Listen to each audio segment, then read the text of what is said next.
देखिए आज जो है दंड प्रक्रिया संहिता का अध्याय 17, इसका जो सेक्शन पहला था 211 अपन ने कल पढ़ लिया था आरोपों की अंतर्वस्तु के बारे में।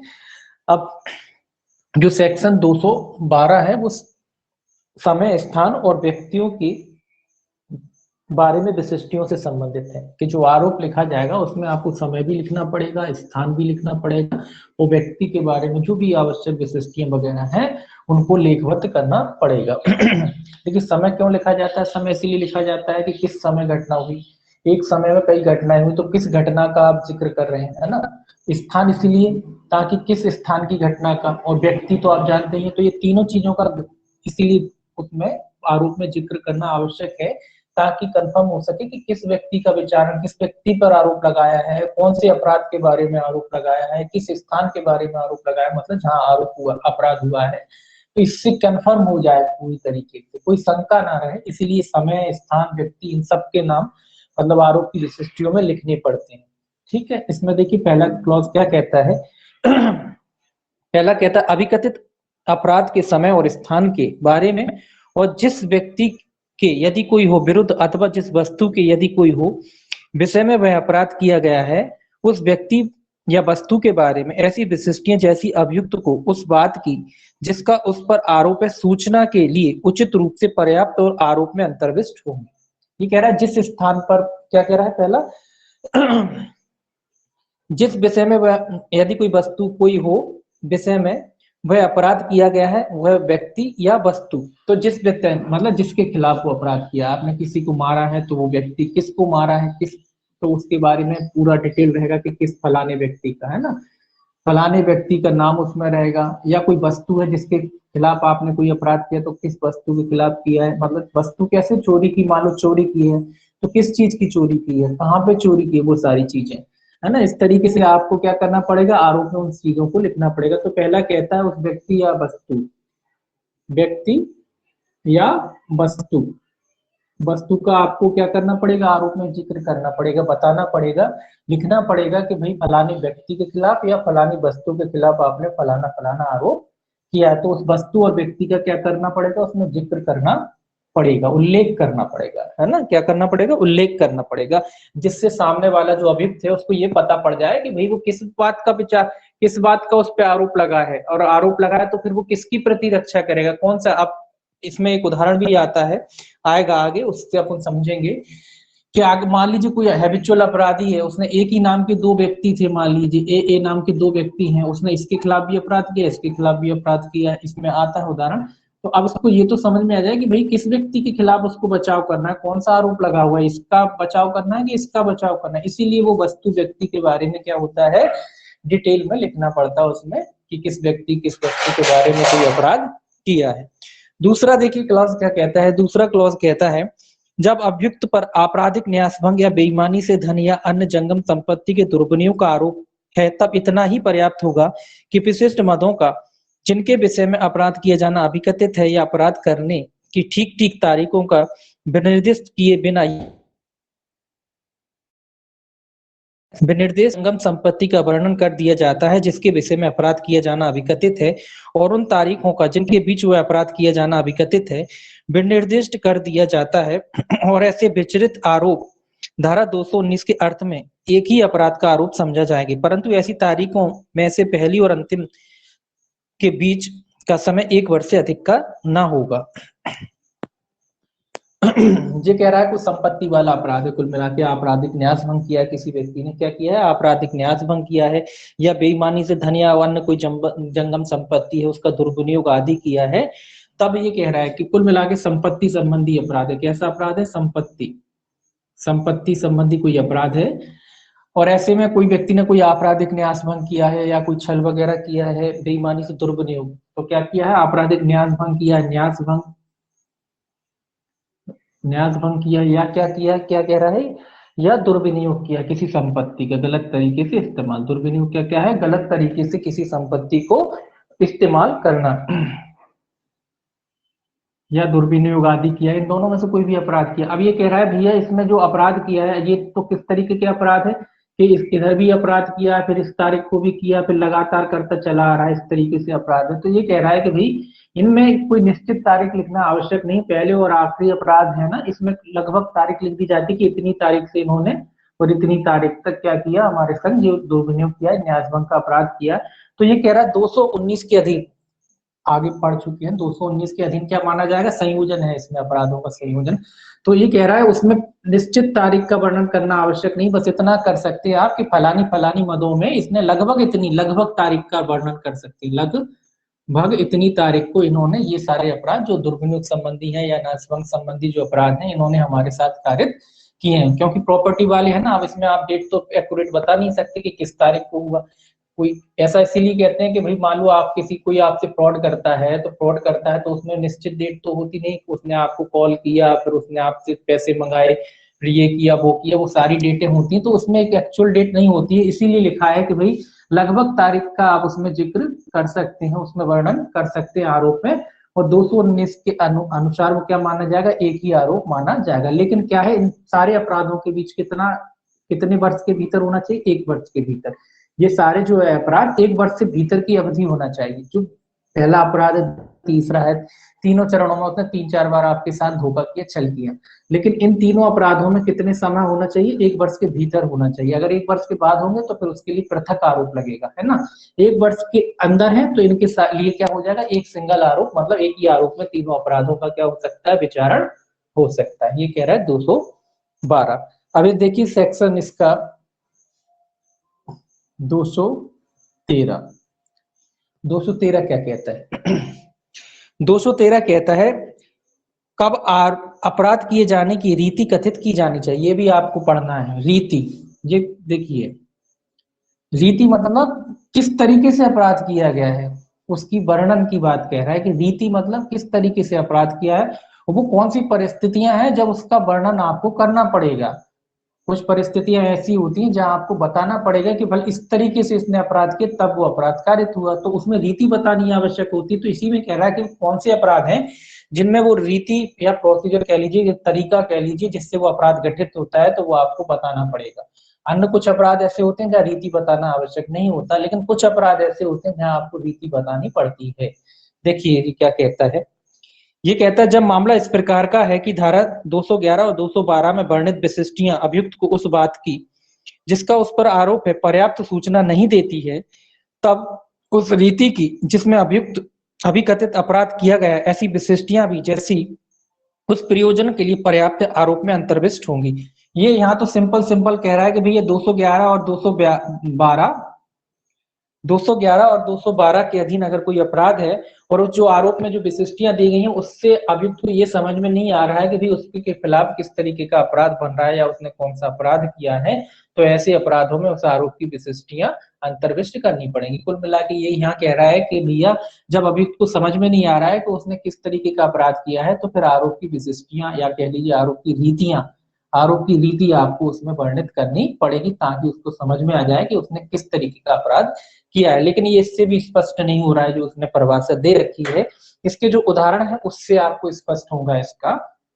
देखिए इसकी पहला जो है इलस्ट्रेशन जो क्या कहता है, ए इसको देखिए, कहां पर वस्तु विशेष की विशेष समय और स्थान में चोरी करने का अभियोग है, यह आवश्यक नहीं है कि आरोपों में वह रीति वर्णित करे जिससे चोरी की गई। तो ये कह रहा है कि भाई चोरी का आरोप है उसमें, ये इंपॉर्टेंट है सारे के सारे आपके इलस्ट्रेशन, ये आपको याद रखने हैं, वो पढ़ने हैं, इनसे क्वेश्चन बनते हैं। तो ये कह रहा है कि भाई चोरी की है किसी व्यक्ति ने, तो चोरी की रीति वर्णन करना आवश्यक नहीं था, केवल आप ये कह देंगे कि फलाने के घर में घुसकर आपने चोरी कार्य की। अब उसमें रीति क्या होती है, रीति ये होती है, आप ये नहीं कहेंगे कि भाई आप फलाने घर में गए, फिर आपने कुंडी खोली, फिर आपने दरवाजा खोला, फिर आपने संदूक खोला, अलमारी से पैसे निकाले, इस प्रकार आपने चोरी कारित की। तो वो रीति की जरूरत यहाँ नहीं है, केवल इतना कह दिया कि आपने चोरी कारित की है तो पर्याप्त है। अब देखिए दूसरा इलस्ट्रेशन इसका, कहां पर खा के साथ कथित समय और कथित स्थान में छल करने का अभियोग है, आरोप में वह रीति जिससे कहा ने खा के साथ छल किया था वर्णित करनी होगी। अब ये चोरी का उदाहरण समझ लिया आपने, अब एक छल का लिखा है कि भैया छल का आरोप किसी व्यक्ति पर लगा है, तो यहाँ का रीति का वर्णन करना आवश्यक है। क्यों आवश्यक है, क्योंकि छल कब किया, अगर आपने छल किया तो बताना तो पड़ेगा किस तरीके से छल किया आपने। छल किया है किसी व्यक्ति के साथ तो उसकी रीति बतानी पड़ेगी। यहाँ चोरी में तो केवल इतना पर्याप्त है कि भाई चोरी की, हत्या के मामले में भी कोई आपको रीति वर्णित नहीं करना हुआ, कह दी कि भैया हत्या की, लेकिन आपने किसी के साथ छल किया है ना, दुर्विनियोग किया है, बहुत सारी चीजें हैं, तो छल वगैरह किया है तो उसकी भी रीति बतानी पड़ेगी, क्योंकि छल तो कभी कोई विशिष्ट रीति होगी, कोई विशिष्ट तरीका होगा तभी तो माना जाएगा छल होता है। तो वो छल की रीति आपको वर्णित करनी पड़ेगी। छल ऐसा तरीका, छल ऐसा अपराध है जहां आपको उसकी रीति बतानी पड़ेगी, क्योंकि बगैर कोई, अगर आप रीति नहीं बताएंगे तो ये कैसे सिद्ध होगा कि भाई छल किया। अगर आप ये नहीं कहते कि छल हुआ है तो फिर रीति अगर आप सिद्ध नहीं कर, रीति अगर नहीं बताएंगे तो कैसे समझ में आएगा कि छल किया है। तो छल किया है तो उसके लिए रीति बतानी पड़ेगी आपको, है ना, तो ये भी इंपॉर्टेंट है। इसके बाद जो इसके 2-3 इलस्ट्रेशन दे रखे हैं वो सारे के सारे इंपॉर्टेंट है, जो आपको बैरेक्ट से पढ़ने हैं, ठीक है ना। पहला और दूसरा मैंने बताया है, बाकी जो बैरेक्ट से आपको CDEF ये पूरे के पूरे जो है आपको एफ तक है, ये पूरे के पूरे आपको पढ़ने, सारे इंपॉर्टेंट है और इनमें से क्वेश्चन बनते हैं। इनमें से पूछा जाएगा चोरी का दे दिया या और इसमें से आपको ये पूछा जाएगा कि भाई चोरी का दे दिया, पूछा जाएगा क्या इसमें रीति वर्णित करना आवश्यक है, नहीं है। इसमें पूछा जाएगा क्या रीति वर्णित करना आवश्यक है, बिल्कुल आवश्यक है ना। क्वेश्चन पूछे जाते हैं तो इसको आपको डायरेक्ट से एक बार पढ़ने हैं इसके इलस्ट्रेशन, ठीक है। अब देखिए 314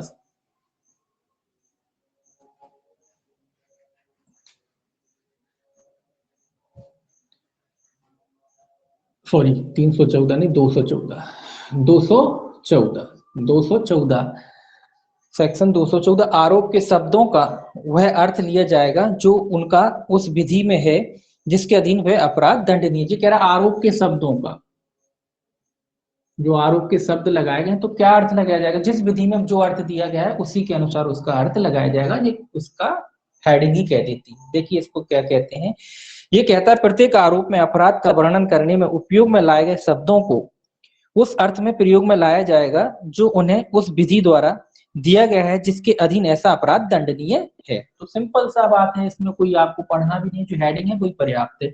ये क्या कह रहा है, जिस विधि के अनुसार भी आपने आरोप लगाया, मान लो आईपीसी के, मोस्टली आईपीसी के अनुसार आपने दंड लगाया है किसी का, तो जो परिभाषा यहाँ दे रखी है, जो इसका अर्थ आईपीसी में दे रखा है, वही आरोप में जो शब्द इस्तेमाल किया गया उसका अर्थ भी कैसे लगाया जाएगा, आईपीसी के अनुसार लगाया जाएगा। मान लो SC/ST एक्ट है तो उसके अनुसार लगा लीजिए जाएगा, मान लो दहेज एक्ट है तो उसके अनुसार लगा लीजिए जाएगा, NPS है तो उसके अनुसार। तो जिस लगी होगी उस एक्ट में जो भी उसका अर्थ किया होगा उसी के अनुसार उसका अर्थ लगाया जाएगा, अपने मन से या अपने तरीके से कोई अर्थ नहीं लगाया जाएगा। ये कहता है सेक्शन 212। इसके बाद देखिए 215, तो इसकी हेडिंग से काम चलेगा आपका, जो लिखा हेडिंग में पर्याप्त लिखा है, पूरा लिखा है। इसके बाद 215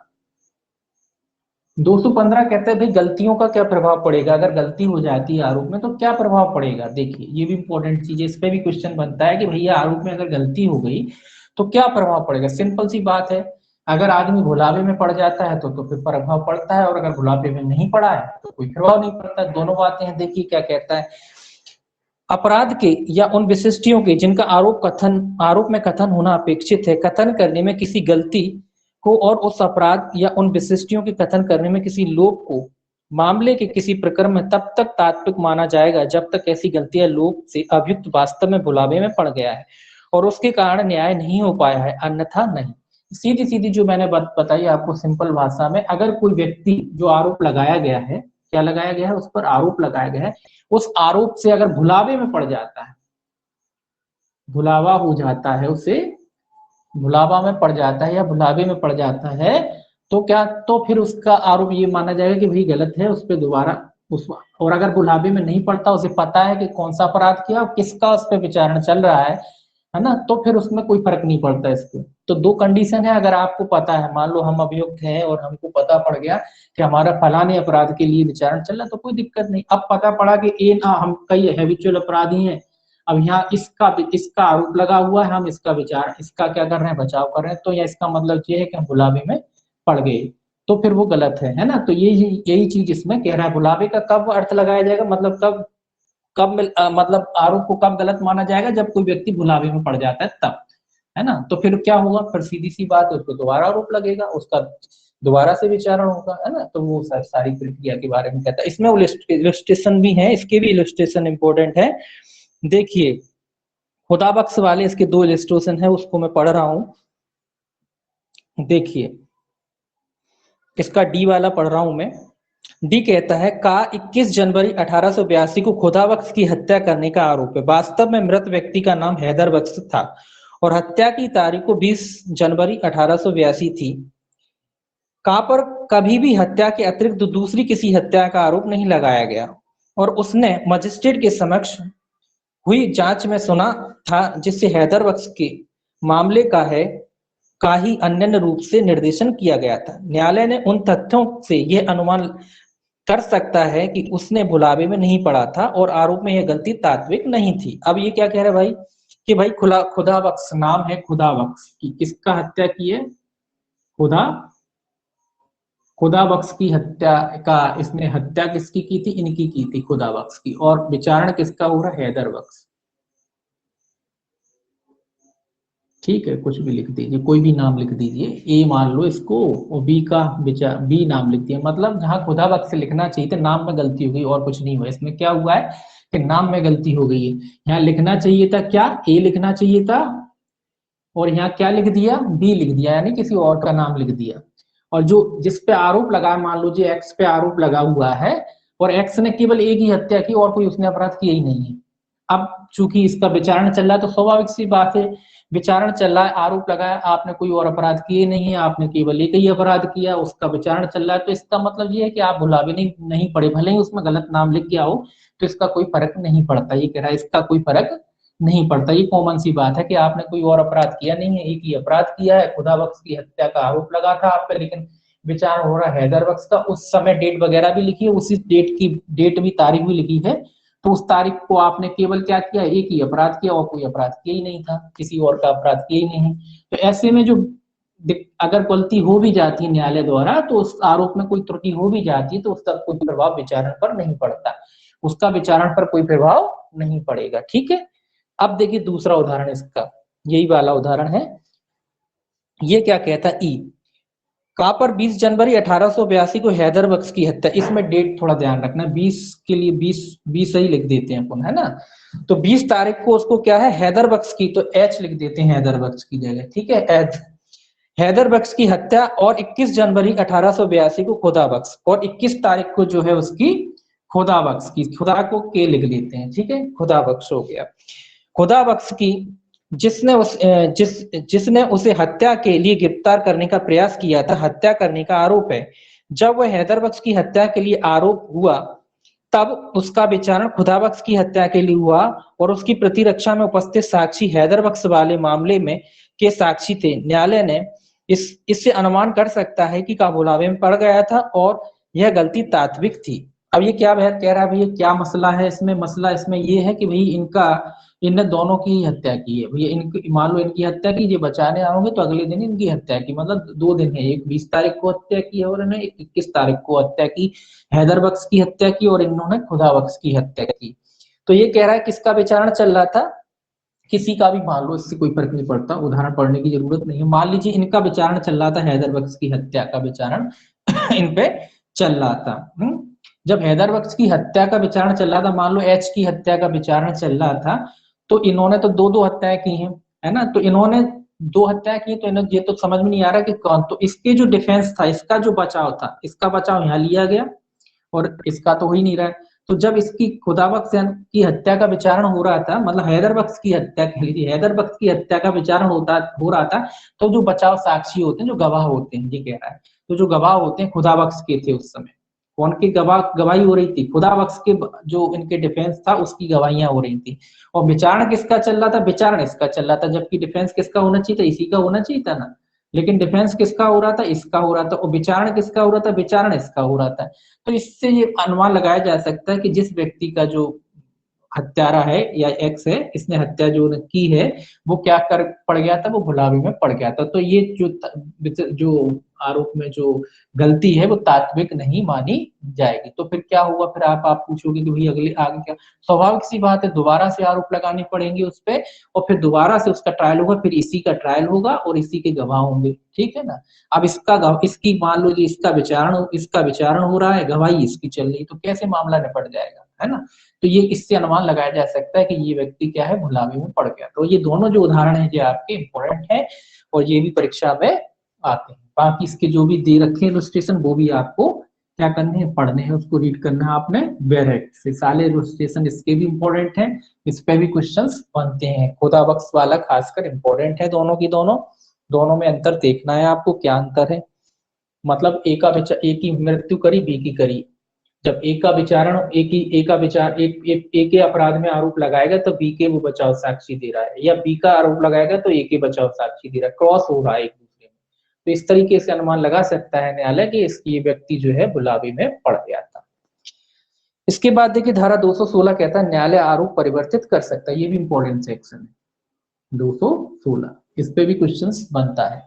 ये कहता है कि न्यायालय कोई आरोप में कब परिवर्तन कर सकता है। पहला तो क्वेश्चन यही बनता है इसमें लगा, कोई भी न्यायालय निर्णय सुनाए जाने के पूर्व किसी भी समय किसी भी आरोप में परिवर्तन या परिवर्धन कर सकता है। दोनों शब्द है, क्या कर सकता है न्यायालय, परिवर्तन या परिवर्धन।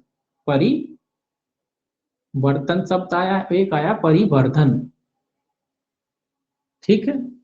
अब इन दोनों शब्दों का अर्थ क्या है, देखिए परिवर्तन तो आप जानते हैं चेंज ही कर देगा पूरा, और परिवर्धन का अर्थ है कुछ जोड़ सकता है, उसमें बढ़ा सकता है, आरोप को बढ़ा सकता है, जो आरोप लगा उसको बढ़ा भी सकता है। कब तक कर सकता है न्यायालय, निर्णय सुनाए जाने के पूर्व किसी भी, ये भी याद रखना, ये इंपॉर्टेंट है। निर्णय सुनाए जाने के पूर्व किसी भी समय, निर्णय सुनाए जाने के पूर्व किसी भी समय, ये इंपॉर्टेंट है, ये आपको याद रखना है। इस पे क्वेश्चन बनता है कि न्यायालय जो है आरोप में परिवर्तन कब कर सकता है। न्यायालय आरोप में परिवर्तन निर्णय सुनाए जाने के पूर्व किसी भी समय कर सकता है। अब जब निर्णय सुनाई देगा तो फिर थोड़ी ना आरोप में परिवर्तन कर सकता है, फिर तो उसकी अपील वगैरह होगी। तो ये क्या कह रहा है कि न्यायालय आरोप में परिवर्तन कब कर सकता है, निर्णय सुनाए जाने के पूर्व किसी भी समय। तो ये इंपॉर्टेंट है, ये याद रखना है आपको। न्यायालय निर्णय डिसीजन फाइनल करने से पहले कभी भी आरोप में या तो परिवर्तन कर सकता है या परिवर्धन कर सकता है, यानी उसमें परिवर्तन भी कर सकता है या उसमें कुछ चीजें जोड़ना चाहे और आरोप को बढ़ाना चाहे तो आरोप को बढ़ा भी सकता है, ठीक है, ये आपको याद रखना है। इसके बाद देखिए इसका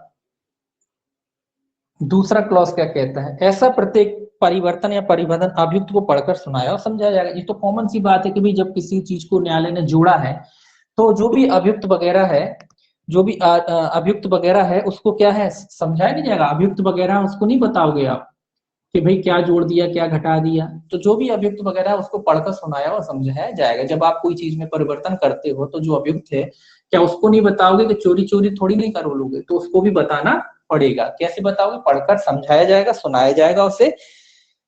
तीसरा देखिए क्या कहता है, तीसरा कहता है यदि आरोप में किया गया परिवर्तन या परिवर्धन ऐसा है कि न्यायालय की राय में विचारण को तुरंत आगे चलाने से अभियुक्त पर अपनी प्रतिरक्षा करने से या अभियोजन पर मामले के संचालन में कोई प्रतिकूल प्रभाव पड़ने की संभावना नहीं है तो न्यायालय ऐसे परिवर्तन या परिवर्तन के पश्चात स्वाभाविक अनुसार विचारण को ऐसे आगे चला सकता है मानो परिवर्तन या परिवर्तन आरोप ही मूल आरोप हो। अब ये कह रहा है कि न्यायालय का जो पावर है, क्या पावर है, जब न्यायालय आरोप में कोई परिवर्तन वगैरह करता है और अगर न्यायालय को लगता है कि भाई परिवर्तन जो किया है या परिवर्तन जो किया है उससे कोई मामले में कोई विशिष्ट परिवर्तन नहीं होने वाला, उससे मामला कोई बदलने नहीं वाला है, तो ये क्या करेगा, तो जो मामले को ऐसे ही सुनता रहेगा जैसे कि उसमें कोई परिवर्तन नहीं हुआ। अब आप ये क्यों जोड़ा है, ये इसीलिए जोड़ा है कि जब आप आरोप में परिवर्तन करते हो, परिवर्तन करते हो, कुछ जोड़ते हो, तो जो अभियुक्त होता है उसको टाइम देना पड़ता है कि भाई अपना डिफेंस रख ले, अपना चीज रख ले। अगर मामला ऐसा है कि भाई उसकी कोई जरूरत ही नहीं है, कोई ज्यादा कोई खास अंतर उससे नहीं पड़ रहा है, तो फिर रेगुलर ही जैसे चलता मामला वैसा चलता रहेगा। लेकिन अगर आरोप में परिवर्तन न्यायालय करता है तो जो अभियुक्त होता है उसको कुछ टाइम दिया जाता है कि अपनी प्रिपरेशन के लिए, अपनी तैयारी के लिए, है ना, जैसे वकीलों को दिया जाता है तो उनको प्रिपरेशन के लिए तैयार। अब मान लो कोई नई चीज जोड़ दी न्यायालय ने, अब नई चीज जोड़ दी तो उसकी तो भैया उसका जो भी वकील होगा वो क्या करेगा, तैयारी करेगा कि नहीं करेगा उसकी, तो इसलिए फिर उनको टाइम दिया जाता है। लेकिन अगर इस तरीके का कोई परिवर्तन नहीं है जिससे मामले में कोई विशिष्ट परिवर्तन वगैरह पड़ रहा हो तो फिर न्यायालय उसका रेगुलर जैसे ट्रायल होता है तारीख पे तारीख, उस तरीके से क्या करेगा, उसका विचारण करेगा। चौथा क्या कहता है देखिए, यदि परिवर्तन या परिवर्तन ऐसा है कि न्यायालय की राय में विचारण को तुरंत आगे चलाने से इस बात की संभावना है कि अभियुक्त या अभियोजन पर पूर्वोक्त रूप से प्रतिकूल प्रभाव पड़ेगा तो न्यायालय नए विचारण के निर्देश दे सकता है या विचारण को इतनी अवधि के लिए जितनी वे आवश्यक वो स्थगित कर सकता। दोनों बातें आ गई इसमें। देखिए अब वही बात, पहली बात तो क्लियर हो गई कि कोई परिवर्तन अगर नहीं पड़ता, मामले में कोई बदलाव नहीं होता है तो रेगुलर ट्रायल चलती रहेगी। लेकिन अगर न्यायालय को लगता है कि भाई दोनों पक्षकारों की बात कह रहा है, चाहे अभियुक्त हो चाहे अभियोजन हो, उस पर कोई प्रतिकूल प्रभाव पड़ेगा तो क्या करेगा, या तो तारीख दे देगा, क्या करेगा अगली तारीख दे देगा, टाइम दे देगा कि भाई 1 माह का टाइम देते हैं, प्रिपरेशन कर लीजिए, या जितनी तारीख न्यायालय उचित समझे वो तारीख दे सकता है। या फिर नए विचारण का, या क्या कर सकता है, नए विचारण का कह सकता है, मतलब आरोप लगा दिए, अब जो पहले कार्रवाई हुई वो तो ठीक है, अब इससे नए सिरे से क्या करेगा, वो विचारण को प्रारंभ कर सकता है। दोनों काम कर सकता है, या तो वो तारीख दे सकता है कि तारीख से काम चल जाएगा तो ठीक है, अगर उसको लगता है कि नहीं इतना जब बिल्कुल ज्यादा हौच पौच हो जाएगा मामला तो फिर क्या कर सकता है, नए सिरे से मामले का क्या करेगा, विचारण करेगा। दोनों चीजें कर सकता है, या तारीख भी दे सकता है या नए सिरे से विचारण भी कर सकता है, जैसी परिस्थिति में हो वैसे न्यायालय डिसीजन ले सकता है। पांचवा देखिए क्या कर सकता है, पांचवा कहता है यदि परिवर्तित या परिवर्धन आरोप में कथित अपराध ऐसा है जिसके अभियोजन के लिए पूर्व मंजूरी की आवश्यकता है तो उस मामले में ऐसी मंजूरी अभी प्राप्त किए बिना कोई कार्रवाई नहीं की जाएगी जब तक कि उन्हीं तथ्यों के आधार पर जिन पर परिवर्तन या आरोप आधारित अभियोजन के लिए मंजूरी पहले ही अभिप्राप्त नहीं कर ली गई। ये कहता है कि भाई कुछ मैटर ऐसे होते हैं कि आपने कुछ चीज उसमें जोड़ दी, आरोप में कोई चीज जोड़ दी है, आरोप में आपने जब कोई चीज जोड़ दी है और अगर ऐसा मंजूरी वाला है कि भाई कुछ अपराध ऐसे होते हैं ना जहां आपको मंजूरी की आवश्यकता होती है, केंद्र की, राज्य की, या फिर सक्षम प्राधिकारी होता है उसकी मंजूरी की अगर आवश्यकता होती है, और आपने जो आरोप लगाया था पहले, उसके बाद आपने जो आरोप जोड़ा है उससे स्थिति ऐसी हो गई है कि अब आपको मंजूरी लेने की आवश्यकता पड़ रही है, तो ये कह रहा है कि तब तक उसका विचारण नहीं करेंगे उस आरोप का जब तक वो मंजूरी नहीं ले ली जाती, या तो फिर अभियोजन ने पहले ही मंजूरी ले रखी हो तो बात अलग है, अगर नहीं ले रखी है तो फिर जब तक मंजूरी नहीं ले ली जाती तब तक आगे विचारण नहीं किया जाएगा, क्योंकि आरोप में परिवर्तन करा, अब मामला ऐसा बन गया है कि मंजूरी की जरूरत है तो फिर पहले मंजूरी लेनी पड़ेगी, या फिर अभियोजन पहले से मंजूरी लिए हुए हो तो, लिए हुए हैं तो फिर कोई दिक्कत ही नहीं है, अगर नहीं लिए हैं तो फिर मंजूरी के बगैर आगे विचारण नहीं किया जाएगा। ठीक है, इसके बाद देखिए धारा 217,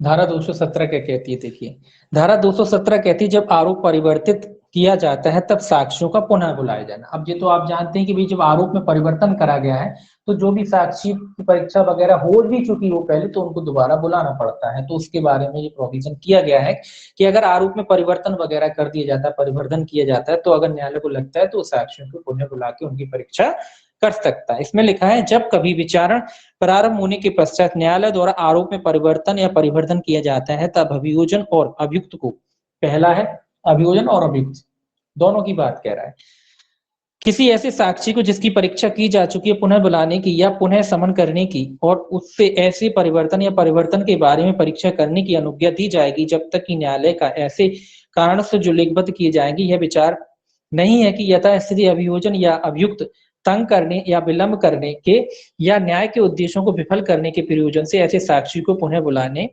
या उसकी परीक्षा करना चाहता है। ये तो स्वाभाविक सी बात है कि जब आरोप में परिवर्तन किया जाता है तो चाहे अभियोजन हो, अभियोजन चाहे अभियुक्त हो, दोनों बात है।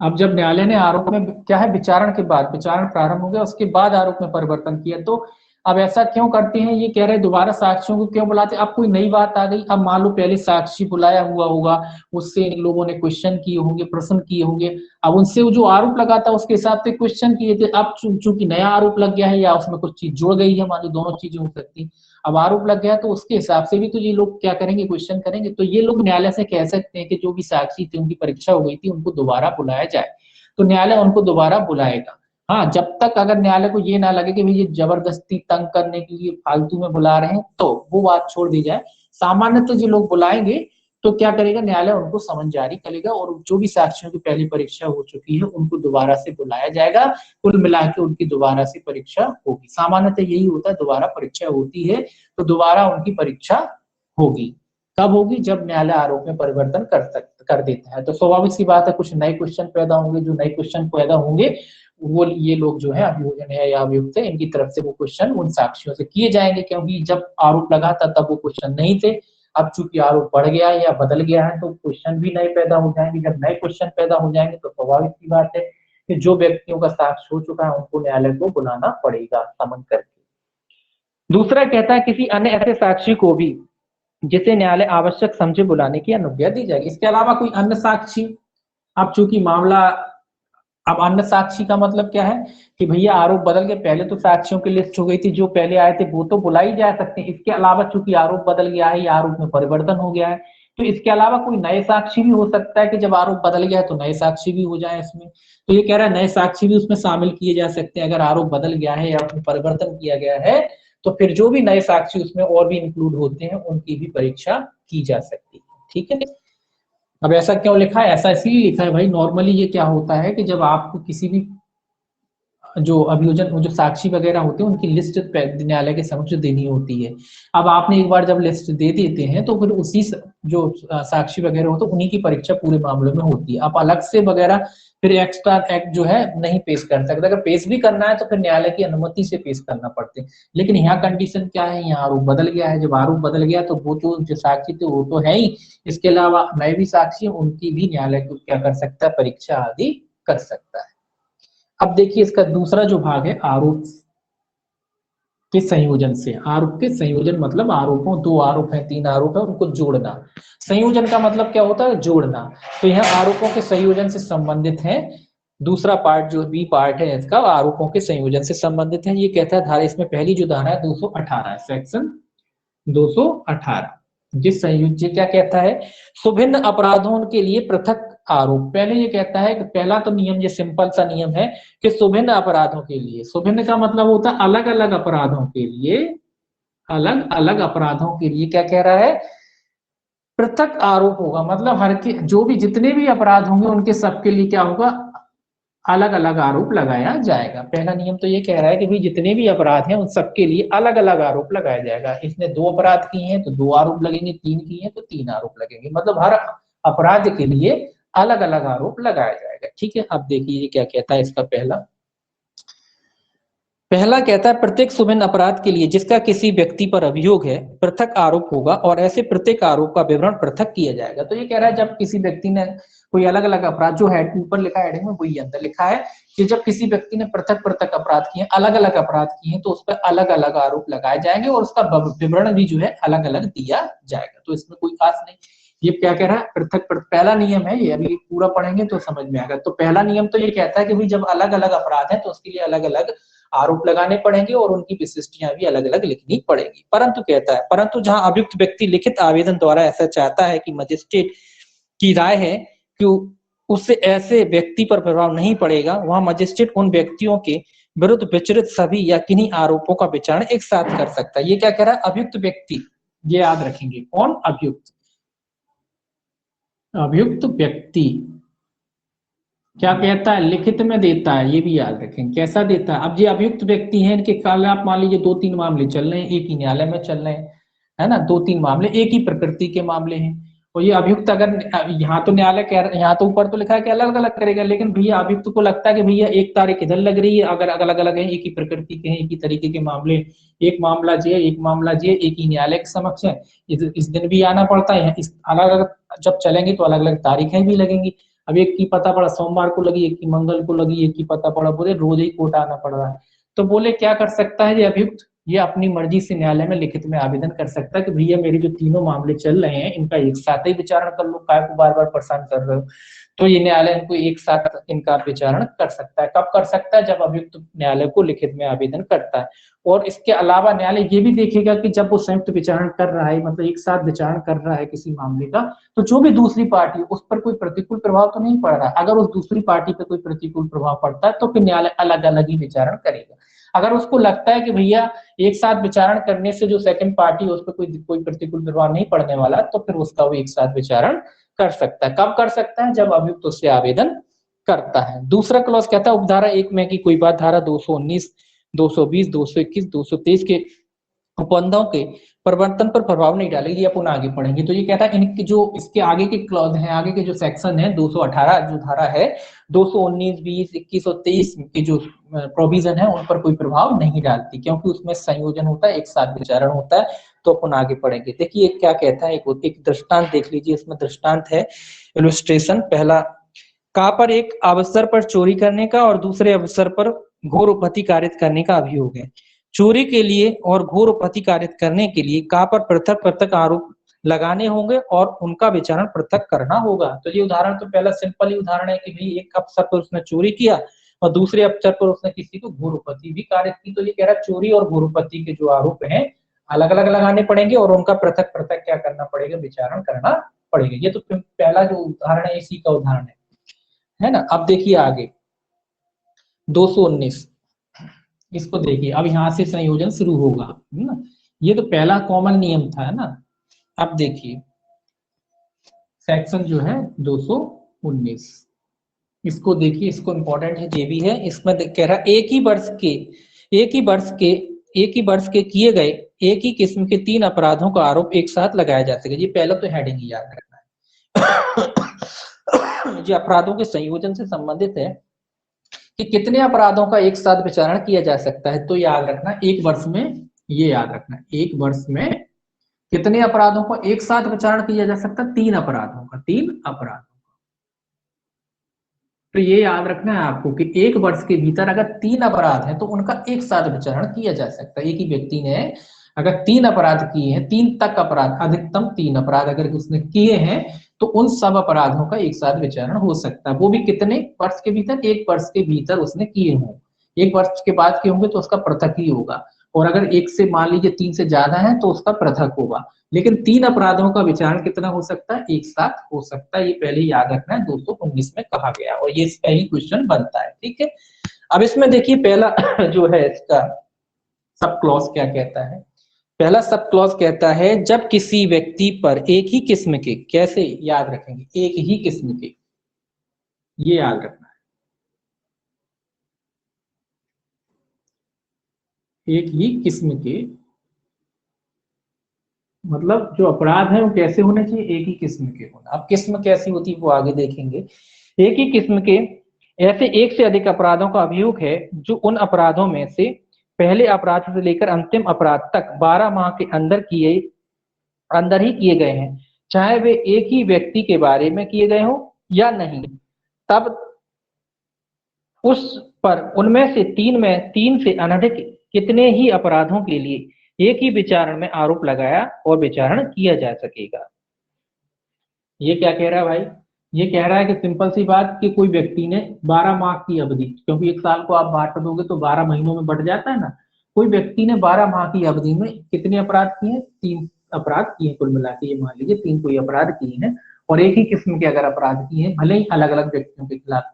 अब ऐसा कैसे हो जाता है, ऐसा इसलिए हो जाता है कि एक बार एक व्यक्ति ने किसी के संग छल किया, फिर कपट किया किसी के संग, इस तरीके का हो जाता है ना। तो इस तरीके तो जरूरी नहीं कि एक ही व्यक्ति हो, ए भी हो सकता है, बी के साथ भी किया, सी के साथ भी किया, इस तरीके के उसने अपराध किए हैं। अगर इसके साथ भी किया है, इसके साथ भी, एक साल में इन सबके साथ अपराध किए, इन सबको ठगा मान लो, तो इन सब का विचारण क्या हो सकता है, एक साथ हो सकता है। लेकिन दूसरा कह रहा है कि भाई किस्म का क्या अर्थ है, किस्म का अर्थ बताया है दूसरे सब क्लॉज में। अपराध एक ही किस्म के तब होते हैं जब भारतीय दंड संहिता या किसी विशेष या स्थानीय विधि कि एक ही धारा के अधीन दंड की समान मात्रा से दंडनीय। तो ये कह रहा दंड की समान मात्रा, बस ये याद रखना कि कोई अपराध एक ही किस्म का कब माना जाता है, जब दंड की समान मात्रा से वो दंडित होता है। दंड की समान मात्रा मतलब जो ए अपराध है, मान लो इसमें भी 2 साल सजा होती है, इसमें भी 2 साल और इसमें भी 2 साल, तो ये क्या माने जाएंगे, ये अपराध एक ही किस्म के माने जाएंगे। अगर अलग अलग सजा है, मान लीजिए यहाँ 2 साल की सजा होती है, यहाँ 7 साल की सजा होती है, यहाँ मान लो आजीवन कारावास होता, तो फिर क्या एक साथ हो सकता, फिर नहीं हो सकता। एक साथ कब हो सकता है, जब एक समान दंड की मात्रा से दंडित अपराध हो, ठीक है। अब देखिए परंतु, देखिए आगे इसमें परंतु भी लिखा है। परंतु इस धारा के प्रयोजनों के लिए यह समझा जाएगा कि भारतीय दंड संहिता की धारा 379 के अधीन दंडनीय अपराध उसी किस्म का अपराध है जिस किस्म का उक्त संहिता की धारा 380 के अधीन दंडनीय अपराध है और भारतीय दंड संहिता या किसी विशेष या स्थानीय विधि की किसी धारा के अधीन दंडनीय अपराध उसी किस्म का अपराध है जिस किस्म का ऐसे अपराध करने का प्रयत्न, जब ऐसे प्रयत्न का अपराध है। तो ये कह रहा है भाई चोरी के बारे में बता रहा है कि जो साधारणतः चोरी होती है, साधारणतः जो चोरी होती है 379, साधारणतः जो चोरी होती है वो, उसके अलावा 380 जो गृह निवास में चोरी होती है वो।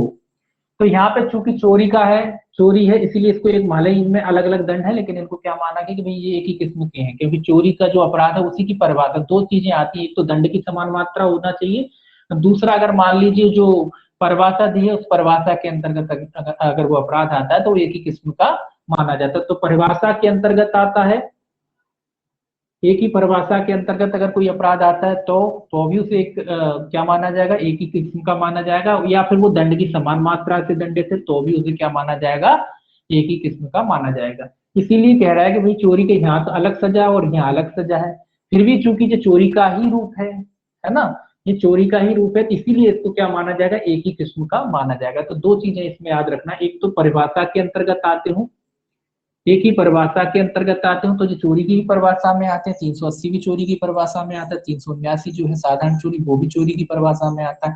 तो चूंकि एक ही परिभाषा के अधीन आते हैं, भले ही अपराध अलग अलग है, तो इनको एक किस्म का माना जाएगा। दूसरा, अगर अलग अलग परिभाषाओं में आते भी हैं और समान दंड की मात्रा से दंडित है तो भी उनका एक साथ क्या किया जा सकता है, विचारण किया जा सकता है। इसके अलावा इनके प्रयत्न, अब जैसे कोई अपराध है उसका प्रयत्न होता है, दुष्प्रेरण वगैरह होता है, तो वो भी चूंकि उसी की परिभाषा में आ जाते हैं, कोई अपराध किया उसका प्रयत्न उसी की परिभाषा में आ जाता है, दुष्प्रेरण भी उसी की परिभाषा में आ जाता है। इसीलिए उन अपराधों का भी एक साथ विचारण हो सकता है कि किसी कोई अपराध किया और साथ में उसका दुष्प्रेरण किसी और को किया। तो यहाँ जो दो आदमी हो गए ना, मान लो इसके साथ अपराध किया और इसको दुष्प्रेरण किया है, तो इन दोनों का भी क्या हो सकता है, एक साथ विचारण हो सकता है, क्योंकि दुष्प्रेरण भी क्या है, जो अपराध मूल अपराध होता है उसके अंतर्गत आ जाता है। तो इसीलिए लिखा है कि या तो उस परिभाषा में आते हो वो अपराध, या फिर समान दंड की मात्रा से दंडनीय हो, तब माना जाता है कि वो अपराध कैसे हैं, वो एक ही किस्म के अपराध हैं। तो दो कंडीशन है इसमें एक ही किस्म के मानने के लिए, या तो समान परिभाषा उसी परिभाषा के अधीन दंडनीय हो, परिभाषा में आते हो, या फिर समान दंड की मात्रा से दंडनीय हो, जब अलग अलग परिभाषाओं में आते हैं तब। अब देखिए 220 क्या कहता है, एक से अधिक अपराधों के लिए विचारण। सेक्शन 220 क्या कहता है, 220 कहता है एक से अधिक अपराधों के लिए विचारण। इसमें देखिए पहला जो आपका सब क्लॉज है वो क्या कहता है, पहला सब क्लॉज कहता है यदि परस्पर संबंध ऐसे कार्यों के जिससे एक ही संव्यवहार बनता है, एक क्रम में एक से अधिक अपराध एक ही व्यक्ति द्वारा किए गए हैं, तो ऐसे प्रत्येक अपराध के लिए एक ही विचारण में उस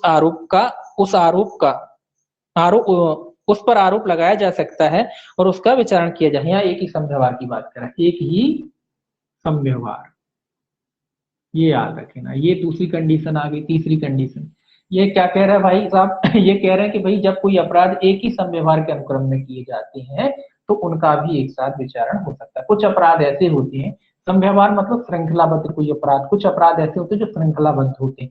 यहाँ पैसे जुटाए, यहाँ पे कलेक्ट आपने क्या किया, उसको रखा कहीं पे, और फिर तीसरी जगह क्या किया, वो अपराध कारित किया। क्योंकि श्रृंखलाबद्ध चल रहा है ये अपराध, हालांकि वो बात अलग है कि इनमें दंड बढ़ते चले जा रहे हैं, वो एक अलग बात है, लेकिन अगर एक ही संव्यवहार के भाग है, ये से लेके बी तक सी तक जो अपराध में बिल्कुल श्रृंखला मतलब कड़ी, बिल्कुल कड़ी से कड़ी जुड़ी हुई है, ऐसे कोई अपराध है, तो इन सब अपराधों का क्या हो सकता है, एक साथ विचारण हो सकता है। ऐसे अपराध जो श्रृंखलाबद्ध होते हैं, कड़ीबद्ध जुड़े हुए होते हैं, एक चैन से जुड़े हुए, मान लीजिए कि एक चैन से जुड़े हुए हैं, पहली घटना फिर दूसरी घटना फिर इस तरीके से होती जा रही है, तो वो जो अपराध है उनका एक साथ विचारण हो सकता है। जैसे व्यपहरण वगैरह जो अपराध होता है, अपहरण वगैरह जो अपराध होता है, वो क्या होता है, निरंतर चलने वाला अपराध है। किसी को आपने पहले अगवा किया, फिर एक जगह रखा, फिर दूसरी जगह रखा, फिर कोई घटना घटी उसके साथ, वो आपने अलग की, तो वो एक ही श्रृंखला के हैं अपराध हो जाएंगे, तो फिर उनका विचारण एक साथ किया जा सकता है ना।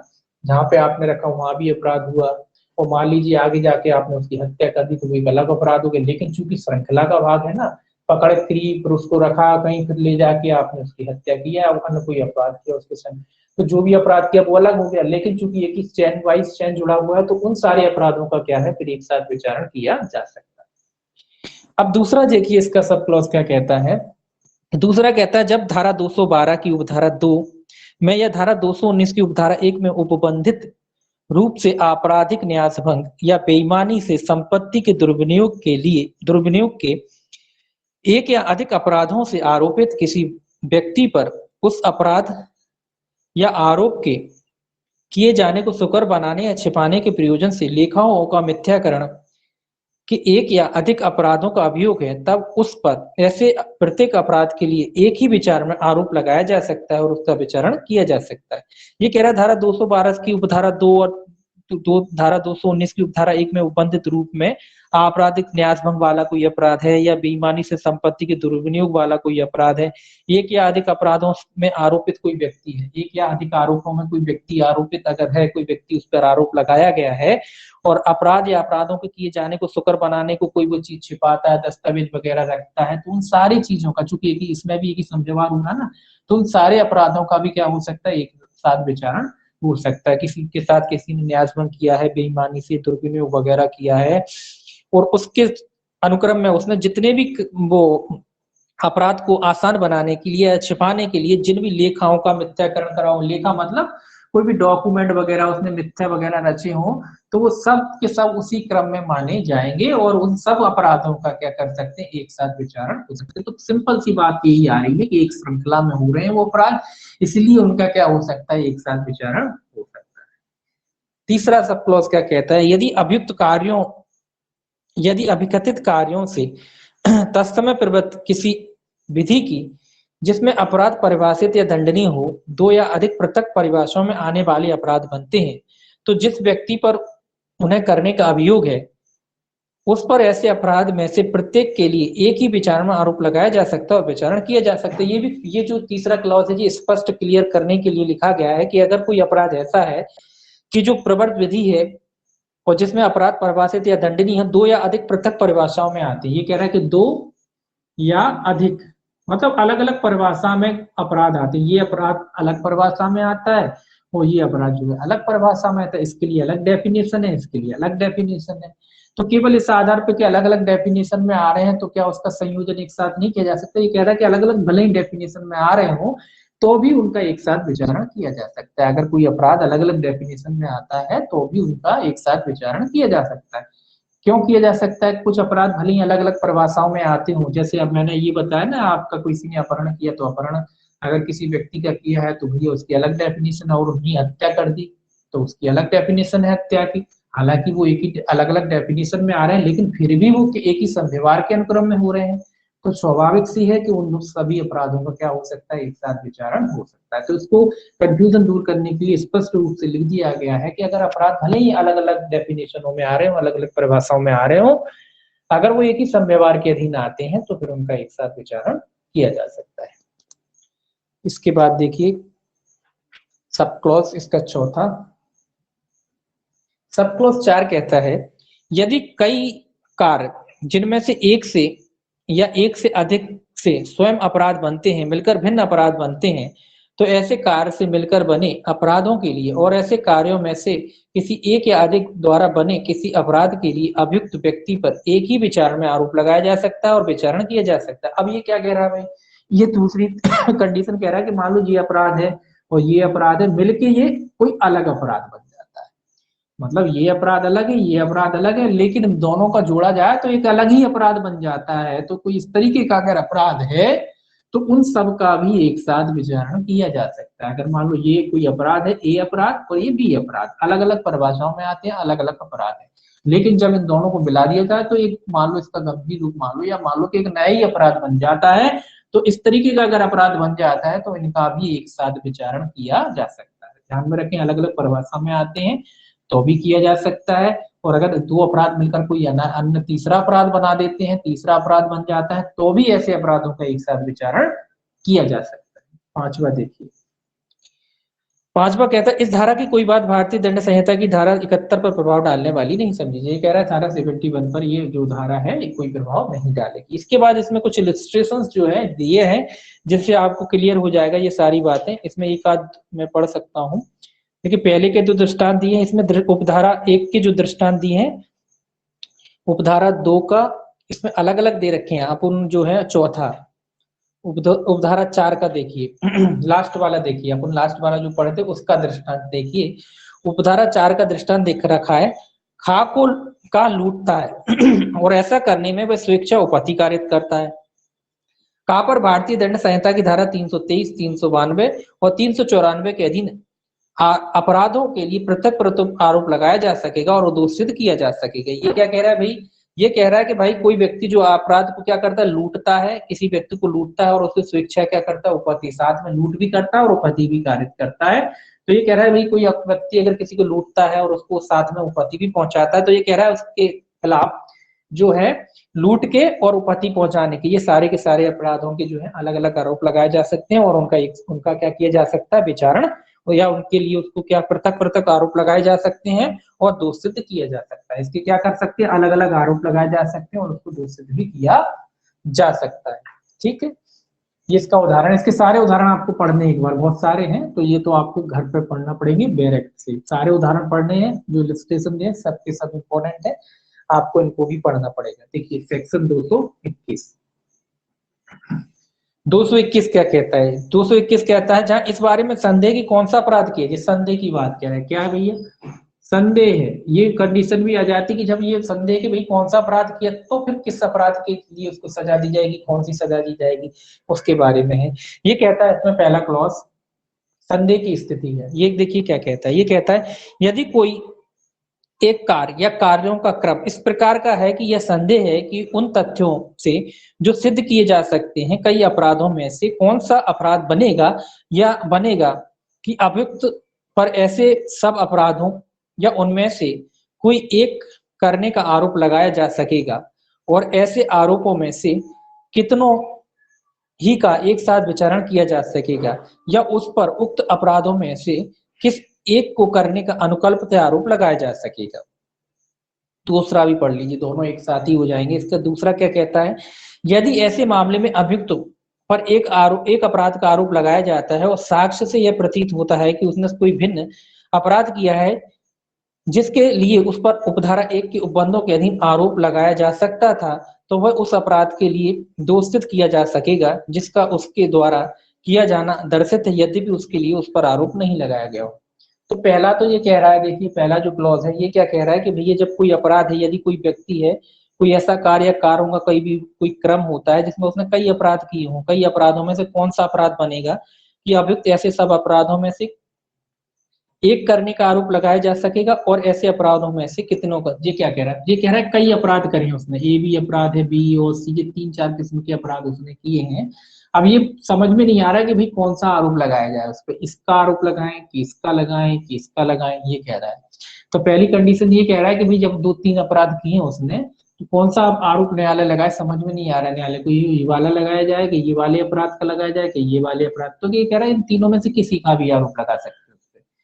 फिर न्यायालय क्या कर सकता है, तीनों में से भी किसी का भी वो क्या कर सकता है, उस पर आरोप लगा सकता है। तो ये तो पहली कंडीशन होगी कि जब 2-3 अपराध किए हैं किसी व्यक्ति ने, तो अगर न्यायालय को समझ में नहीं आता तो जो भी समझ में आता है उसे उस अपराध का वो कुल मिला के क्या कर सकता है, आरोप लगा सकता है। ए का समझ में आता है ए लगा देगा, बी का समझ में आता है बी का लगा देगा, सी का समझ में आता है तो सी का लगा देगा, किसी का भी वो लगा सकता है। दूसरी कंडीशन क्या कह रही है, दूसरी कंडीशन ये कह रही है कि भाई उसने ए अपराध किया था, ए का आरोप लगा हुआ है, उस पर आरोप काय का लगा हुआ है, ए अपराध का लगा हुआ है, लेकिन जब आरोप अब एक का लगा हुआ है बाद में दोषसिद्ध जब किया जाता है तो दोषसिद्धि में आता है कि साहब इसने तो बी वाला अपराध किया है, आरोप इसका लगा है, काय का लगा है, ए का आरोप काय का लगा है, ए का, लेकिन जब दोषसिद्धि हो रही, सजा देने की बात आई, तब तो ये समझ में आया कि भाई साहब इसने ये वाला अपराध किया है, तो क्या करेंगे, क्या दोबारा से आरोप लगाएगा, नहीं। तो ये कह रहा है भले ही इसका आरोप लगाओ, न्यायालय इसके लिए दंडित कर देगा, काय के लिए, इसके लिए उसे दंडित कर सकता है, भले ही इस अपराध का उस पर आरोप नहीं लगाया, आरोप तो ए का लगाता, लेकिन जब दोषसिद्धि हुई तब पता पड़ा कि इसने बी नाम का, बी जो अपराध है वो अपराध किया है, तो उसको दोषसिद्धि के लिए फिर काय का दोषसिद्धि की जा सकती है, उसे बी के अपराध के लिए दोषसिद्ध किया जा सकता है, भले ही बी अपराध के लिए उस पर आरोप नहीं लगाया गया हो, उसको बी वाले जो अपराध किया है उसके लिए दोषित किया जा सकता है। एक आध इलस्ट्रेशन देख लीजिए इसका। ये कहता है का ऐसे कार्य का अभियोग है जो चोरी या चुराई हुई संपत्ति, चोरी की या चुराई की संपत्ति प्राप्त करने की या आपराधिक न्यासभंग की छल की कोटि में आ सकता है, उस पर चोरी करने का, चुराई हुई संपत्ति प्राप्त करने का, आपराधिक न्यासभंग करने का और छल करने का आरोप लगाया जा सकेगा, अथवा उस पर चोरी करने या चोरी या चोरी की संपत्ति प्राप्त करने या आपराधिक न्यास भंग करने या छल करने का आरोप लगाया जा सके। ये कह रहा है भैया इसमें 3-4 अपराध है कि भी चोरी भी की है उसने, किसी अपराध की न्यास भंग क्या किया है, आपराधिक न्यास भंग भी किया है या फिर छल भी किया है। तो ये कह रहा है चाहे चोरी, छल या न्यास भंग, इनमें से किसी भी आरोप, किसी भी अपराध का उस पर क्या लगाया जा सकता है, जो ऊपर कंडीशन थी, किसी भी अपराध का, चाहे चोरी का भी लगा सकते हैं, न्यास भंग का भी लगा सकते हैं, या फिर छल किया है तो छल का भी उस पर आरोप लगाया जा सकता है। इनमें से किसी का भी उस पर आरोप लगाया जा सकता है। अब देखिए दूसरा उदाहरण इसका है, दूसरे वाले का। ये कहता है ऊपर वर्णित मामले में का पर केवल चोरी का आरोप है, यह प्रतीत होता है कि उसने आपराधिक न्यास भंग किया। ये कह रहा है इस वाले में कि भी उस पर चोरी का आरोप लगा हुआ था। क्या करा लगा था, चोरी का आरोप लगा था। यह प्रतीत होता है कि उसने आपराधिक न्यास भंग का या चुराई हुई संपत्ति प्राप्त करने का अपराध किया है। वह यथास्थिति आपराधिक न्यास भंग या चुराई हुई संपत्ति प्राप्त करने का। तो अपन एक ही मान लो कि अगर किसी व्यक्ति पे चोरी का अपराध लगा था, क्या है, चोरी का अपराध लगा है किसी व्यक्ति पर, और बाद में क्या पता पड़ता है कि उसने न्यास भंग किया है। क्या किया है, न्यास भंग।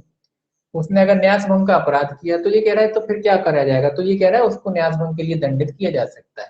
चोरी का आरोप लगा था, बाद में ये पता पड़ा कि साहब ने चोरी नहीं करी, न्यास भंग किया है, तो इनको न्यास भंग के लिए क्या किया जा सकता है, दोषी करार दिया जा सकता है, भले ही उन पर न्यास भंग का आरोप ना लगा हो। ठीक है, ये भी याद रखना है आपको। एक इलस्ट्रेशन और है जो आप घर पे पढ़ेंगे। अब देखिए सेक्शन 222 है, जब वह अपराध जो साबित हुआ है आरोपित अपराध के अंतर्गत आता है।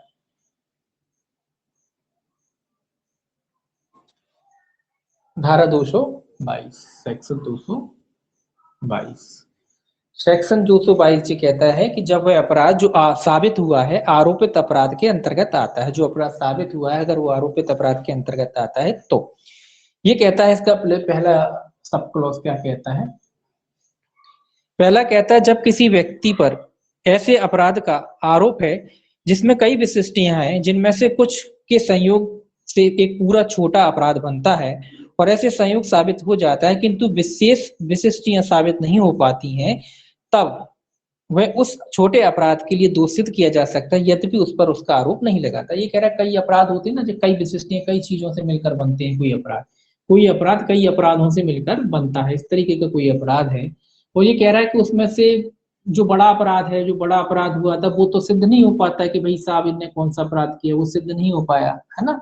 लेकिन उसमें से छोटा अपराध अगर सिद्ध हो गया है तो उसको छोटे अपराध के लिए, कि कौन से मामले हैं जहाँ कई अपराध मिलके बने हुए हैं और उनमें से बड़ा अपराध तो सिद्ध नहीं हो पाता, लेकिन अगर छोटा अपराध सिद्ध हो जाता है, जिस अपराध का उस पर आरोप लगा था, जो बड़े अपराध का उस पर आरोप लगा है, आरोप लगा था इस बड़े अपराध का, ये बड़ा अपराध का आरोप लगाता, लेकिन ये तो सिद्ध नहीं हो पाया, लेकिन ये जरूर सिद्ध हो गया कि ये छोटा अपराध इसने जरूर किया है। वो तो नहीं सिद्ध हो पाया, लेकिन ये तय हो गया कि इसने ये छोटा अपराध जो बना हुआ है इसने ये कार्य किया है। तो यहाँ भी ये कह रहा है कि भैया अगर वो अपराध छोटा सिद्ध हो जाता है तो भले ही उसके लिए आरोप नहीं लगाया गया हो, तो अभी उसके लिए उस व्यक्ति को क्या किया जा सकता है, दोषित किया जा सकता है। तो ये याद रखेंगे कि जब बड़ा अपराध का आरोप लगाया था, इसमें क्वेश्चन यही आता है कि जब बड़े अपराध का आरोप लगाया था वो बड़ा अपराध सिद्ध नहीं होता लेकिन छोटा अपराध सिद्ध हो जाता है, तो बगैर आरोप के लगाएं क्या छोटे अपराध के लिए दोषित किया जा सकता है? बिल्कुल, छोटे अपराध के लिए उसे दोषित किया जा सकता है, भले ही उस आरोप का यानी छोटे अपराध का उस पर आरोप नहीं लगाया गया हो। ठीक है। दूसरे, जब किसी व्यक्ति पर किसी अपराध का आरोप लगाया गया है और ऐसे तथ्य साबित कर दिए जाते हैं जो उसे घटाकर छोटा अपराध कर देते हैं, तब छोटे अपराध के लिए दोषित किया जा सकेगा यद्यपि उस पर आरोप नहीं लगाया। ये दूसरी कंडीशन ये कह रहा है कि भाई मान लो बड़ा अपराध का आरोप लगाया था, लेकिन परिस्थितियां ऐसी हैं कि भैया जो अपराध को घटाकर क्या कर देती है, घटाकर मान लो अपराध घटकर क्या हो जाता है, छोटा हो जाता है। यहाँ तो पता नहीं पड़ रहा, बढ़िया बड़ा सिद्ध नहीं हुआ तो छोटे अपराध के लिए दोषी हो गया। यहाँ क्या कह रहा है, यहाँ मामला चला, मामला जब चलने के बाद पता पड़ा कि भाई छोटा बड़ा अपराध तो बना ही नहीं है, या ये सिद्ध हो के साहब इन्हें तो कोई बड़ा अपराध किया ही नहीं है, तो जो छोटा अपराध बनता है उस पर, उसके लिए उस व्यक्ति को क्या कर दिया जा सकता है, दूषित किया जा सकता है। तीसरा सब क्लॉज क्या कहता है इसका, देखिए तीसरा कहता है जब किसी व्यक्ति पर किसी अपराध का आरोप है तब है उस अपराध को करने के प्रयत्न के लिए दोषित किया जा सकता है यद्यपि प्रयत्न के लिए प्रत्यक्ष से आरोप ना लगाया गया हो। ये कह रहा है कि भाई किसी पे कोई एक नाम का अपराध किया है, उसका आरोप लगाता है, अब बाद में पता पड़ता है कि भाई इन्होंने तो इसका प्रयत्न ही किया था, अपराध तो किया नहीं प्रयत्न के लिए, तो भले ही प्रयत्न के लिए उसे आरोप नहीं लगाया गया हो तो भी प्रयत्न के लिए उसे दोषित किया जा सकता है। चौथा देखिए क्या कहता है। चौथा कहता है इस धारा की कोई बात छोटे अपराधों के लिए दशा में दोष सिद्धि प्राधिकृत करने वाली न समझी जाएगी जिससे छोटे अपराध के बारे में कार्रवाई शुरू करने के लिए अपेक्षित शर्तें पूरी नहीं हुई हैं। ये कह रहा है छोटे अपराधों के लिए जब तक कार्रवाई नहीं की जाएगी, जब तक जो भी उसकी शर्तें होती है उनका पालन नहीं कर लिया गया हो, तो शर्तों का पालन किया जाना आवश्यक है। तो कोई खास नहीं है, बस इतना याद रखें कि अगर कोई बड़ा अपराध किया है और बाद में पता पड़ता है कि कोई छोटा अपराध है, तो उस छोटे अपराध के लिए उसे दोष सिद्ध करार दिया जा सकता है। तो बस इतना ही आपको इसमें याद रखना है कि छोटे अपराध के लिए भी व्यक्ति को दोषी करार दिया जा सकता है। कोई मूल अपराध लगा है, बाद में पता पड़ा कि अपराध नहीं किया, केवल प्रयत्न किया है, तो स्वाभाविक सी बात है उसको प्रयत्न के लिए भी दोषी करार दिया जा सकता है, भले ही उसका उस पर आरोप नहीं लगाया। इसकी कुछ इलस्ट्रेशन है 2, ये भी आप घर पे पढ़ेंगे दृष्टांत। अब देखिए सेक्शन 223 कहता है किन व्यक्तियों पर संयुक्त रूप से आरोप लगाया जा सकेगा। ये बता रहा है कि भाई कौन कौन से व्यक्तियों को एक साथ आरोप लगाया जा सकता है। ये कहता है निम्नलिखित व्यक्तियों पर एक साथ आरोप लगाया जा सकेगा और उनका एक साथ विचारण किया जा सकेगा। पहला कहता है भाई कौन कौन से व्यक्ति हैं। ए, वे व्यक्ति जिन पर एक ही समव्यवहार के अनुक्रम में किए गए एक ही अपराध का अभियोग है। तो ये जो अपन पहले पढ़ चुके वही बात है, एक ही समव्यवहार, ऐसे व्यक्तियों पर एक ही समव्यवहार के अनुक्रम में अगर कोई अपराध होता है, वे व्यक्ति जिन पर एक ही समव्यवहार के अनुक्रम में किए गए एक ही अपराध का अभियोग है। तो वे व्यक्ति मतलब जो व्यक्ति हैं सारे जितने भी लोगों ने किया उनको एक साथ संयोजित किया जा सकता है। ए भी है, बी भी है, इनने एक ही समव्यवहार में एक ही अपराध किया, मिलकर किया है, तो इन सब का एक साथ, इन सब पर क्या हो सकता है, एक साथ आरोप लगाया जा सकता है। बी क्या कह रहा है, वे व्यक्ति जिन पर किसी अपराध का अभियोग है और वे व्यक्ति जिन पर ऐसे अपराध का दुष्प्रेरण प्रयत्न का अपराध है। मान लो जो मूल अपराध की बात कह रहा है कि ये ए और वगैरह ये बी है, इन पे मूल अपराध का आरोप हो, जो सी और डी है, इनने क्या किया, उसका दुष्प्रेरण या प्रयत्न किया है, दुष्प्रेरण या प्रयत्न किया, तो इनका भी क्या हो सकता है, इन सब का भी एक साथ, इन सबको भी एक ही आरोप में क्या किया जा सकता है, सम्मिलित किया जा सकता है। मतलब ए बी और सी डी, इनका सभी का एक साथ विचारण किया जा सकता है। इन्होंने मूल अपराध किया और इन्होंने उसका प्रयत्न किया या दुष्प्रेरण किया, इसने दुष्प्रेरण किया, इसने प्रयत्न किया, तो इन सबको एक साथ मिलाकर इन पर एक साथ आरोप लगाए जा सकते हैं। ठीक है, अगला देखिए, इसमें काफी है सी। तो ये 2 कंडीशन हो गई। तीसरी कंडीशन कह रहा है वे व्यक्ति जिन पर 12 माह की अवधि के अंदर संयुक्त रूप से उनके द्वारा किए गए धारा 219 के अर्थ में एक ही किस्म के एक से अधिक अपराधों का अभियोग है। ये वो जो ऊपर बात थी, यहाँ व्यक्तियों की बात कह रहा है कि एक ही किस्म के जो कई व्यक्ति हैं उन्हें एक ही किस्म के 12 मास की अवधि के भीतर अपराध किए। तो जितने भी व्यक्ति ने जो एक ही साथ शामिल थे ना ये लोग, तो 1 साल के भीतर तीनों ने मान लो मिलकर अपराध किए, चारों ने मिलकर अपराध किए, एक ही किस्म के अपराध किए हैं, तो इन सब का भी क्या हो सकता है, एक साथ विचारण हो सकता है। मतलब इन पर एक साथ आरोप लगाए जा सकते हैं। एमसी जी जो भी है इन पे एक साथ क्या कर सकते हैं, इन पे एक साथ आरोप लगाए जा सकते हैं। अगला देखिए, वे व्यक्ति जिन पर एक ही समव्यवहार के अनुक्रम में दिए गए भिन्न भिन्न अपराधों का अभियोग है। ये कह रहा है एक ही समव्यवहार तो एक ही है, एक ही समव्यवहार है, एक ही समव्यवहार के अनुक्रम में उन्होंने अपराध किया है, लेकिन उन पर भिन्न भिन्न अपराधों के अभियोग है। कैसे भिन्न भिन्न अपराधों के, जैसे ए मान लीजिए ए है, बी है, सी है, इन पर भिन्न भिन्न अपराधों के अभियोग है, लेकिन फिर करे एक ही अनुक्रम में। मतलब कैसे, उदाहरण के लिए मान लीजिए ये था, ए ने पकड़ की बी के घर में रखा है और सी ने उसकी हत्या कर दी। तो अपराध तो तीनों पे अलग अलग बने हुए हैं, लेकिन भैया एक ही प्रक्रम में किया, तीनों ने मिलके किया है ना। तो इस तरीके के जो लोग होते हैं उन पे भी एक साथ आरोप लगाए जा सकते हैं, भले ही अपराध अलग अलग किए हैं, इसने हत्या की, इसने पकड़ की, इसने बैठ के रखा, इसने पकड़ के रखा, तो अपराध तो तीनों ने अलग अलग किए, लेकिन किए तो एक ही अनुक्रम में है ना, एक ही साजिश कह लीजिए, षड्यंत्र कह लीजिए, है ना, या षड्यंत्र समझ लीजिए कि एक ही षड्यंत्र के अनुक्रम में किए काम। तो सब जो जितने व्यक्ति शामिल है उनका एक साथ क्या किया जा सकता है, विचारण किया जा सकता है, एक साथ उन पर आरोप लगाया जा सकता है। अगला देखिए, डी के बाद ई कहता है वे व्यक्ति जिन पर ऐसे अपराध का जिसके अंदर वो चोरी, उद्दापन, छल, आपराधिक दुर्विनियोग भी है, अभियोग है, और वे व्यक्ति जिन पर ऐसे अपराध, ऐसी संपत्ति को जिनका कब्जा प्रथम नामित व्यक्ति द्वारा किए गए किसी ऐसे अपराध द्वारा अंतरित किया जाना अभिकथित है, प्राप्त करने या रखने या उसके बयान करने, छिपाने में सहायता करने या किसी ऐसे अंतिम नामित व्यक्ति नामित अपराध का दुष्प्रेरणा प्राप्त करने का अभियोग। ये सारी चीजें संपत्ति से संबंधित है। ये क्या कह रहा है? ये कह रहा है, मान लो सीधी सीधी बात, मान लीजिए चोरी कोई लेके चलिए कि भाई कोई व्यक्ति ने चोरी की, ए ने चोरी की, बी ने चोरी का माल खरीदा, है ना, ए ने क्या किया, चोरी की, बी ने चोरी का माल किया, या मान लीजिए कब्जा प्राप्त किया, फिर सी ने उसको क्या करा, करना कोई यंत्रण करा हो। तो ये सब लोग जो जुड़े हुए हैं, इन सब का भी एक साथ क्या हो सकता है, इन सब पर ही एक साथ आरोप लगाया जा सकता है और इनका एक साथ विचारण किया जा सकता है। जिसने चुराई है वो, जिस खरीदने वाला वो, उसको रखने वाला, छिपाने वाला, वो सब जितने भी लोग वगैरह हैं इसमें शामिल होंगे, उन सब पर एक साथ आरोप लगाया जा सकता है। अगला कहता है एफ। एफ क्या कहता है?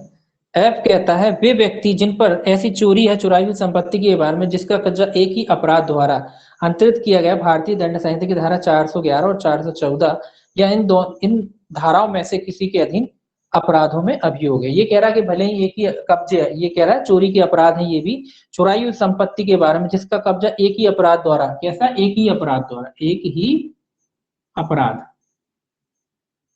एक ही अपराध के द्वारा इनका जो है कब्जा वगैरह प्राप्त किया गया था। और धारा जो 411 है और 414 आईपीसी की धारा 411 और 414 के या उन धाराओं में से किसी के अधीन अपराध का अभियोग है। 411 और कौन सी धारा है, 414, 414 के अधीन है अगर कोई अपराध, तो इनका भी क्या किया जा सकता है, इनका भी उन पर एक साथ आरोप लगाया जा सकता है और उसका एक साथ क्या किया जा सकता है, विचारण आदि किया जा सकता है। इसके बाद देखिए जी कह रहा है वे व्यक्ति जिन पर भारतीय दंड संहिता के अध्याय 12 के अधीन कूटकृत सिक्के के संबंध में किसी अपराध का अभियोग है और वे व्यक्ति जिन पर उसी सिक्के के संबंध में उस अध्याय के अधीन किसी अन्य अपराध का या किसी ऐसे अपराध का दुष्प्रेरण या प्रयत्न करने का अभियोग है और इस अध्याय के पूर्ववर्ती भाग के उपबंध सब ऐसे आरोपों को यथा सब लागू होंगे। तो ये क्या कह रहा है कि अध्याय 12 के जो अपराध होते हैं सिक्के बारे, अध्याय 12 में जो सिक्के से संबंधित, तो कुल मिला के ये कह रहा है जितने भी लोग उसमें शामिल होते हैं सिक्के वाले जो अपराध हैं, तो जो ऊपर जो अपराध जो अपन जो पढ़ चुके हैं ये इन लोगों पर भी लागू होंगे। मतलब जो सिक्के बनाता है, जो उसके औजार रखता है, जो उसकी मशीन रखता है, एक तरह से जो डाई वाई सब अपन पढ़े थे ना, तो ये सारे जितने भी लोग उसमें शामिल होते हैं उन सबका भी क्या किया जा सकता है, एक साथ उन पर भी आरोप लगाया जा सकता है, उनका विचारण किया जा सकता है। परंतु देखिए क्या कहता है, परंतु जहां अनेक व्यक्तियों का पृथक आरोप लगाया जाता है और वे व्यक्ति इस धारा में निर्दिष्ट कोटियों में से किसी में नहीं आते हैं, वो मजिस्ट्रेट या सत्र न्यायालय ऐसे सब व्यक्तियों का विचारण एक साथ कर सकता है यदि ऐसे व्यक्ति लिखित आवेदन द्वारा ऐसा चाहते हैं और मजिस्ट्रेट सत्र न्यायालय का समाधान हो जाता है कि उससे ऐसे व्यक्ति क्रम पर प्रतिकूल प्रभाव पड़ेगा तो वे ऐसा करना समीचीन है।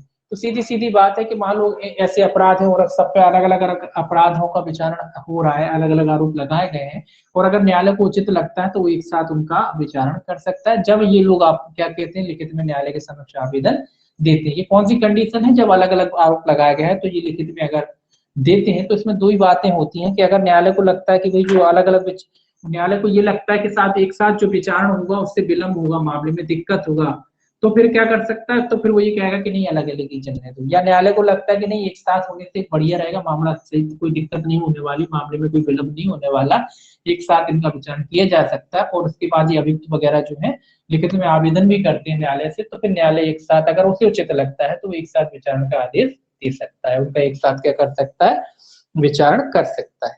इसके बाद देखिए सेक्शन 224 क्या कहता है। 224 कहता है कई आरोपों में से एक के लिए दोष सिद्धि पर शेष आरोपों को वापस लेना। ये कह रहा है जहां कई आरोप लगे हैं किसी व्यक्ति पर, कैसे कई आरोप लगे हैं उसमें से एक की दोष सिद्धि हो जाती है बाकी के लिए, तो बाकी के जो आरोप है वो वापस लेना। ये देखिए ये क्या कहता है, जब एक ही व्यक्ति के विरुद्ध आरोप विकसित किया जाता है जिसमें से एक से अधिक शीर्ष और जब उनमें से एक या अधिक के लिए दोष सिद्धि कर दी जाती है तब परिवादी या अभियोजन का संचालन करने वाला अधिकारी न्यायालय की सम्मति से शेष आरोप या आरोपों को वापस ले सकता है अथवा न्यायालय ऐसे आरोप या आरोपों की जांच या विचारणा स्वप्रेरणा से रोक सकता है और ऐसे वापस लेने का प्रभाव ऐसे आरोपों या आरोपों के दोष मुक्ति होगा। किंतु यदि दोष सिद्धि अपास्त कर दी जाती है तो उक्त न्यायालय दोष सिद्धि अपास्त करने वाले न्यायालय के आदेश के अधीन रहते हुए ऐसा वापस किए गए आरोप की जांच या विचारण में आगे कार्रवाई कर सकता है। ये क्या कह रहा है, वापस लेने की बात कह रहा है कि ये जब एक ही व्यक्ति पर कई आरोप है, मान लो एक नाम का जो व्यक्ति है इस पे कई सीसी वाले आरोप हैं, किस तरीके के आरोप लगे हुए हैं, इस पे कई तरीके के आरोप इस पे लगे हुए हैं। तो ये कह रहे हैं मान लो ये सिद्ध हो जाता है, ये वाला जो है आरोप सिद्ध हो गया है और जो भी मामले का जो ये वाले जो आरोप हैं ये सिद्ध नहीं हुए हैं, अगर ये वापस ले लिए जाते हैं तो इसमें लिखा अभियोजन का संचालन करने वाला अधिकारी। तो अभियोजन का संचालन करने वाला अधिकारी मतलब लोक अभियोजक। कौन वापस लेता है मामलों को, लोक अभियोजक। तो ये कह रहा है कि जो लोक अभियोजक इन मामले ये सिद्ध हो गया तो ये सिद्ध नहीं हुए अगर मामले में, और लोक अभियोजक उन अपराधों को अगर वापस लेना चाहता है तो वो अगर अपराधों को क्या कर सकता है, वापस ले सकता है। और वापस लेने का प्रभाव क्या होता है, दोष मुक्ति। याद रखेंगे, दोष मुक्ति याद रखेंगे। क्या होता है वापस लेने का अर्थ, दोष मुक्ति। इसको याद रखना है कि अगर वो वापस ले लेता है तो इसका अर्थ क्या होता है, दोष मुक्ति। मतलब क्या है कि अब दोबारा इन अपराधों के लिए उसका विचारण नहीं हो सकता। दोष मुक्ति का अर्थ क्या हो गया कि अब दोबारा ये अभियोजन ने वापस ले लिया मामला, अब वो दोबारा चाहे तो दोबारा सी और डी वाले जो अपराध है उनके लिए इनका अभियोजन नहीं कर सकता है। तो ये कह रहा है अगर वो दोबारा वापस ले लेता है, अगर ये तो सिद्ध हो गया, ये सिद्ध नहीं हुई, तो जो वापस ले लिए हैं उनका प्रभाव क्या होगा, दोष मुक्ति होगा। लेकिन एक कंडीशन लिखी है, दोष मुक्ति होगा किंतु यदि दोष सिद्धि अपास्त कर दी जाती है, मतलब कैंसिल कर दी जाती है, पूर्ण कर दी जाती है, तो उक्त न्यायालय दोष सिद्धि अपास्त करने वाले न्यायालय के आदेश के अधीन रहते हुए ऐसे वापस लिए गए आरोप या आरोपों की जांच या विचारण में आगे कार्रवाई कर सकता है। ये क्या कह रहा है कि जहां दोष सिद्धि अपास्त कर दी गई, अगर दोष सिद्धि किसी मामले में अपास्त कर दी जाती है तो जिस न्यायालय ने भी दोष सिद्धि को अपास्त किया है, जो भी न्यायालय है इसका विचारण कर रहा है, वो उस न्यायालय के, जिस न्यायालय ने क्या किया है, दोष सिद्धि को अपास्त किया है, उस न्यायालय के अधीन रहते हुए, आप मान लीजिए कि उस न्यायालय के आदेश के अधीन रहते हुए क्या कर सकता है, आरोपों की जांच और विचारण या आगे कार्रवाई कर सकता है। कैसे, जांच या विचारण कौन से न्यायालय के, जिस न्यायालय ने दोष सिद्धि को अपास्त किया था उस न्यायालय के अनुसरण में रहते हुए क्या कर सकता है, आगे जांच या विचारण या अन्य कोई कार्रवाई कर सकता है। जांच या विचारण या अन्य कोई कार्रवाई किस न्यायालय के अधीन रहती हुई, अगर दोष सिद्धि अपास्त हो जाती है तब उन न्यायालय को, और अगर वापस ले लिया जाता है तो ले सकता है, लोक अभियोजक ले सकता है मामले का भार साधक, लेकिन उसका अर्थ क्या समझा जाएगा, उसका अर्थ दोष मुक्ति समझा जाएगा। ठीक है, ये आपका हो गया 224 तक अध्याय जो था आपका